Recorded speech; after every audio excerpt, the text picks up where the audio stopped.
আজকের বড় খবর উত্তর 24 পরগনার হিঙ্গলগঞ্জ বিধানসভা এলাকার দুলদুলি গ্রাম পঞ্চায়েত থেকে সরকারি ত্রাণ সামগ্রী সাধারণ মানুষের হাতে না পৌঁছে তৃণমূল মেম্বারের বাড়িতে মজুদ থাকার অভিযোগের তীব্র উত্তেজনা ছড়ালো এলাকায়। অভিযোগের তীর 162 নম্বর বুথের তৃণমূল মেম্বার অরিজিৎ মণ্ডল ও তরুণ মণ্ডলের বিরুদ্ধে। আজ তাদের গ্রেপ্তারের দাবিতে বিক্ষোভে ফেটে পড়েন সাধারণ গ্রামবাসীরা।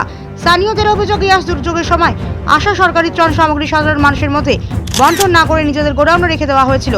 এছাড়া জব কার্ডের টাকা, সরকারি ঘরের টাকা, কাটমানি এবং একাধিক দুর্নীতির অভিযোগ করছে অভিযুক্তদের বিরুদ্ধে। গ্রামবাসীদের দাবি, দীর্ঘদিন ধরে এলাকায় সন্ত্রাসের পরিবেশ তৈরি করা হয়েছে। 2021 সালের রাজনৈতিক হিংসার সময় বিজেপি কর্মীদের ঘর ভাঙচুরের ঘটনায় নাম জড়িয়েছিল বলে অভিযোগ। আজ ক্ষুব্ধ সাধারণ মানুষ রাস্তায় নেমে স্লোগান দিতে থাকেন, দুর্নীতির বিচার চাই, ত্রাণ চুরির তদন্ত চাই, অভিযুক্তদের গ্রেপ্তার করতে হবে।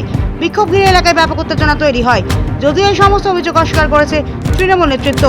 এখন দেখার প্রশাসন এই ঘটনার তদন্ত কি পদক্ষেপ গ্রহণ করে এবং সাধারণ মানুষের অভিযোগের সত্যতা কতটা সামনে আসে। এই মুহূর্তে গ্রামবাসীরা কি বলছেন সরাসরি চলুন শুনে নিন 7/8 নিউজের পর্দায়। বাড়ি ঘর ভেঙেছে, আমাদের ছেলেবেলে বাড়ি থাকতে দেয়নি। আমরা বিজেপি করতাম বলে তার জন্য আমার ওই টিএমসি দল অরিজিৎ পাত্র সাহেব, তরুণ মণ্ডল, অসীম রাউত, এরা থেকে এরা আমার ঘর বাড়ি ভেঙেছে। তারপরে আমরা বিচার চাই, হ্যাঁ, আর গ্রেপ্তার চাই, এদের ফাঁসি হোক, এদের জেল হোক।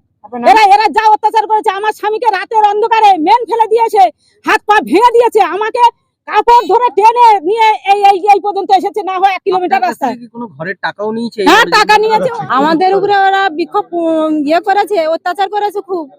তার জন্য আমরা বিক্ষোভ দেখাচ্ছি। কাদের বিরুদ্ধে বিক্ষোভ? ওই তৃণমূলের বিরুদ্ধে। কারা সে? অরিজিৎ পাত্র আর